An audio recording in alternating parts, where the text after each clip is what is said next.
Say. Bismillahirrahmanirrahim. Why is it that mercy has been lifted from the hearts of people living in these times? What can we do to bring the mercy back?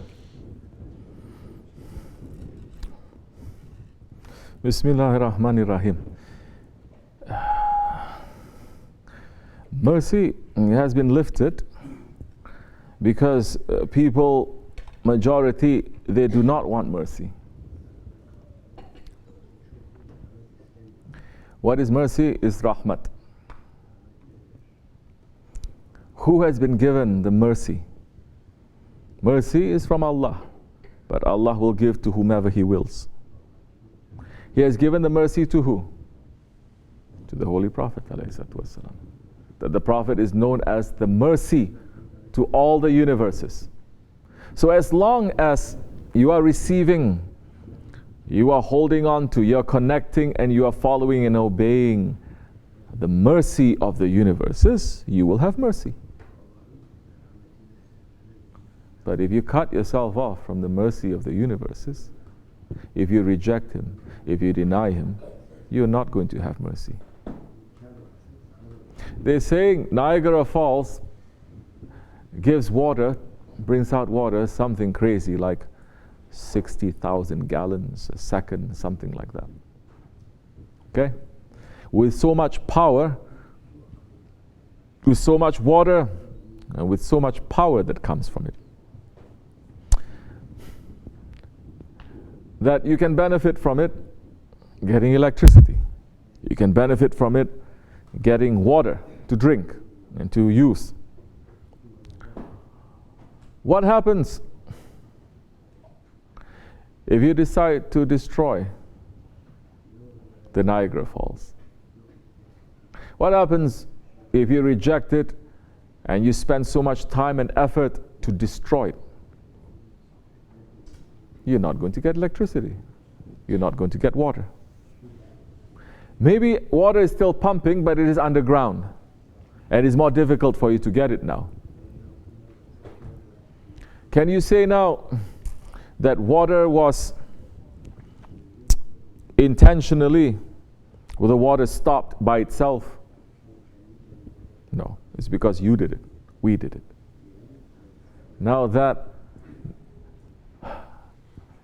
waterfall of mercy that is billions and billions of times stronger than the Niagara Falls, which is the Holy Prophet ﷺ bringing down mercy. As a nation,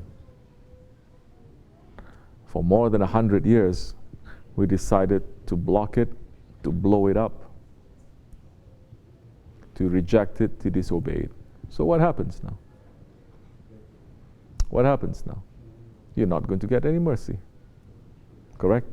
You cannot now blame Allah. Allah is still sending you that mercy. But you decide to block it. Rahmatan lil Alameen. But who is representing that Rahmatan lil Alameen? Now this is the point that we are speaking about. And this is the point of Khilafat. Not the Khilafat that so many foolish ones, they are saying this Khalifa, that Khalifa, and they're doing things that are evil and against what the Prophet ﷺ has taught. Not those ones. But the Khilafat of over 1400 years that brought this world from the dark ages to bring them to an age of light and intelligence and humanity. That kind of Khilafat we're talking about. But the Muslims, they're saying we don't want Khalifa. We don't want universal Khalifa, a universal representative of that Prophet of mercy who is representing Allah. We want our own representative. We want to go back to tribalism. We want to go back to nationalism. We don't want to be under a Turkish Khalifa. Arabs for the Arabs, Balkans for the Balkans. Every nation now, hundreds of nations under the Khilafat, suddenly they become nationalistic. They break apart. Once you break apart, and once you start looking at the dunya, and you love this dunya because you want this dunya only for your own nation, hubub dunya enter into your heart, you start hating death, that time mercy is lifted from your heart. Finish. Because the mercy, it is universal. You cannot have mercy, you say, I only have mercy for my people, for my family. I don't have mercy for others. Can you people say that? Can you say that? If you have that, that means you have no mercy. That is not mercy. If you say, I only have mercy for my children, but when I see other children and they are suffering, they need help, I don't care for them, you don't have any mercy. That is a lie. Because mercy, it is universal. That prophet is universal. Now when the mercy enters, it doesn't matter to you now if it's your children or not your children, your family or not your family. It doesn't matter the color of the skin, it doesn't matter what language they speak, because now you are understanding mercy is coming from the Spirit, and you're looking at the Spirit that is hidden inside of that person who looks different from you, who sounds different from you.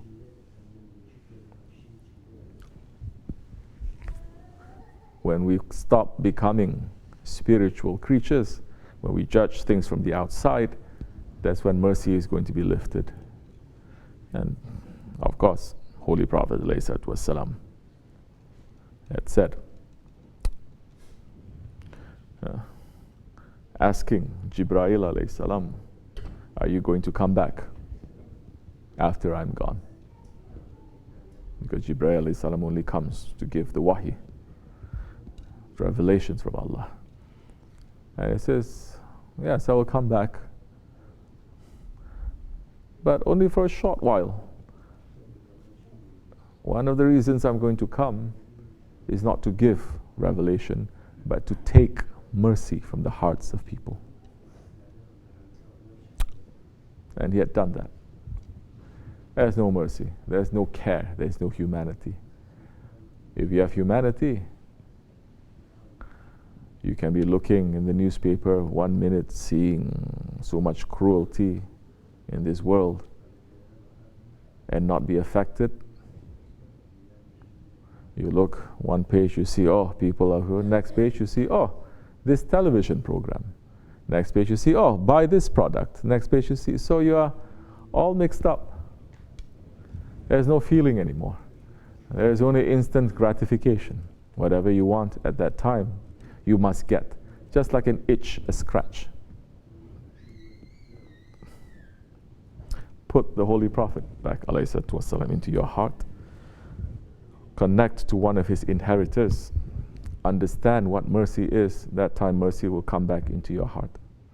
Otherwise you become the most selfish people in the world, but you're still thinking you are the top because you pray 5 times a day. You are fasting, you're doing so many things.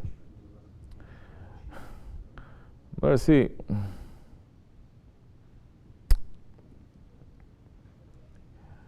Is it going to come back? It will come back after judgment has entered into this world. In this world, not on Judgment Day. After the battle, after the fight now between Haqq and Batil, then mercy will enter. The days that are following us will be very dark, very sorrowful, very unmerciful days. Until it becomes completely dark, the light is not going to come. When that light comes to push all the dark out, later mercy will come. May Allah put justice into our hearts. Fatiha. This much is